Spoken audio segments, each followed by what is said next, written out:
Hindi seryoso kay Kim, Paolo Avellino tinatago ang relasyon kay Janine para hindi masira ang love team.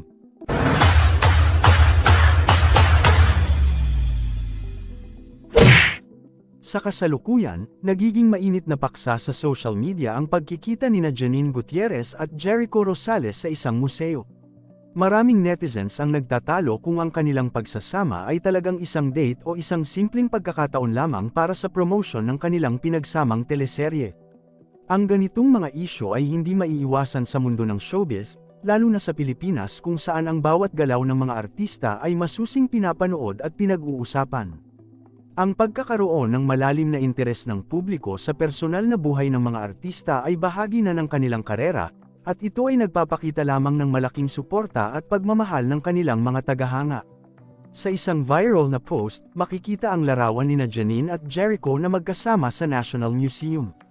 Maraming netizens ang agad na nag-react, at ang ilan ay nagkomento na tila may espesyal na namamagitan sa dalawa.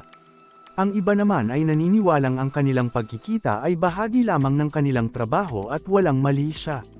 Habang patuloy ang mga espekulasyon, nanatiling tahimik sina Janine at Jericho tungkol sa tunay na dahilan ng kanilang pagkikita. Gayunpaman, ang kanilang mga tagahanga ay tila hindi mapakali at patuloy na naghihintay ng karagdagang pahayag mula sa dalawa. Ang kanilang chemistry on screen ay hindi may kakaila, at ito ang dahilan kung bakit marami ang umaasa na may posibilidad na maging totoo ang kanilang tambalan sa totoong buhay. Bukod sa kanilang pagkikita, ang mga netizens ay patuloy na nag-aabang ng mga bagong update at balita tungkol sa kanilang teleserye. Ang kanilang tandem ay isa sa mga inaabangang proyekto sa telebisyon, at marami ang excited na mapanood ang kanilang pagtatambal. Ang kanilang kakayahan bilang mga aktor ay hindi na bago sa publiko, at tiyak na ang kanilang teleserye ay magiging hit sa masa. Ang pagiging aktibo ng mga netizens sa pagtalakay sa isyong ito ay nagpapakita lamang ng kanilang malasakit at pagmamahal sa mga iniidolong artista. Ang social media ay nagiging plataporma upang maipahayag nila ang kanilang mga saloobin at opinyon tungkol sa mga paborito nilang artista. Ang bawat post at komento ay nagiging bahagi ng mas malawak na diskurso sa showbiz, na nagdadala ng iba't ibang pananaw at kuro-kuro.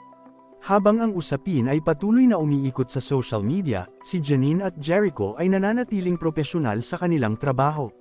Patuloy silang nagbibigay ng inspirasyon sa pamamagitan ng kanilang husay sa pag-arte at dedikasyon sa kanilang mga proyekto. Ang kanilang mga tagahanga ay patuloy na sumusuporta at nag-aabang ng mga bagong kabanata sa kanilang karera at personal na buhay. Sa kabila ng mga espekulasyon, ang pinakamahalaga ay ang kanilang respeto sa isa't isa at sa kanilang mga tagahanga. Ang kanilang pagkikita sa museo ay maaaring bahagi lamang ng isang malaking plano sa kanilang career o isang simpleng pagkakataon upang mag-bonding bilang mga kaibigan at katrabaho. Anuman ang tunay na dahilan, ang mahalaga ay ang kanilang patuloy na pagbibigay saya at inspirasyon sa kanilang mga tagahanga. Ang mundo ng showbiz ay laging puno ng intriga at kontrobersya, ngunit sa kabila ng lahat ng ito, ang tunay na kaligayahan at tagumpay ay nasa pagiging totoo at tapat sa sarili.